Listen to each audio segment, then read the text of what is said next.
आज मैं आपको ध्वनि और लिपि के बारे में बताना चाहता हूँ। इसको देखें। सबसे पहले आप जानिए कि ध्वनि की अवधारणा क्या है।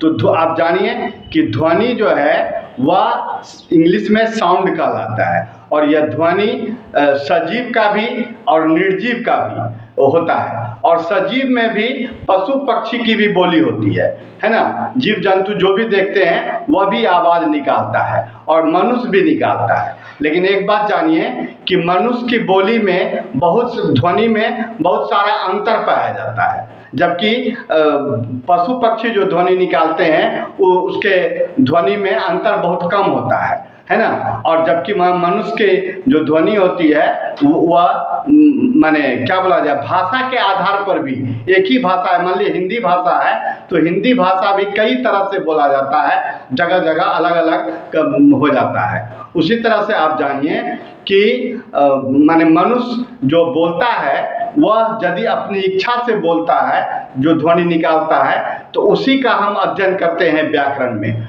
और मनुष्य के बिना इच्छा का भी ध्वनि निकलता है, जैसे कि खर्राटा लेना, जम्हाई लेना, यह मनुष्य के इच्छा के बिना भी निकलता है। उसी तरह से मनुष्य के क्रियाकलाप से भी ध्वनि निकलता है, जैसे कि वो चलता है तो चलने की आहट शुरू हो जाती है। उसी तरह से आप निर्जीव को देखें, निर्जीव में भी होता है, जैसे हवा चलती है तो उसमें भी ध्वनि निकलता है, पानी की धार बहती है तो उसमें भी ध्वनि निकलता है ना। इस तरह से आप देखते हैं कि ध्वनि कई तरह का होता है।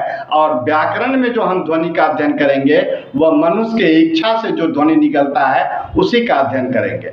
और ध्वनि के मिलने से जो है शब्द बनता है, और शब्द के मिलने से बोली बनता है। और बोली को ही हम जब विस्तृत रूप ले लेता है, व्याकरण पर आधारित हो जाता है, तो उसको हम भाषा कहते हैं। इस तरह से हम ध्वनि को समझते हैं। अब दूसरा प्रश्न आता है कि लिपि क्या है। तो आप जानिए लिपना शब्द से बना है। आप देखे होंगे कि लिपि को लिपने की तरह लिखा, माने जो भी है जिस तरह से कोई चीज को लिपते हैं उसी तरह से हम किसी शब्द को लिखने के लिपने का काम करते हैं, इसीलिए यह लिपि है।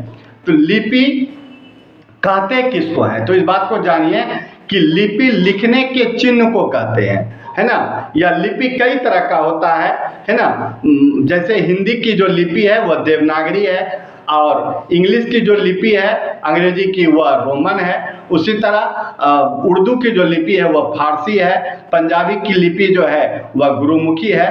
कहने का मतलब कि लिपि कई तरह के होते हैं, और लिपि लिखने के चिन्ह को कहते हैं। हिंदी के भी अपनी लिपि है जिसको देवनागरी कहते हैं, और ये संस्कृत भाषा जो हमारी भाषा है वह भी देवनागरी की लिपि में ही लिखा जाता है, और उसी से हिंदी में भी देवनागरी लिपि लिया गया है। यह जो है इसकी मौलिक चिन्ह है, लिपि जो है उसी को हम लिपि कहते हैं। मेरा यह वीडियो यदि आपको अच्छा लगा तो आप इसे लाइक करें, शेयर करें और सब्सक्राइब करें। धन्यवाद।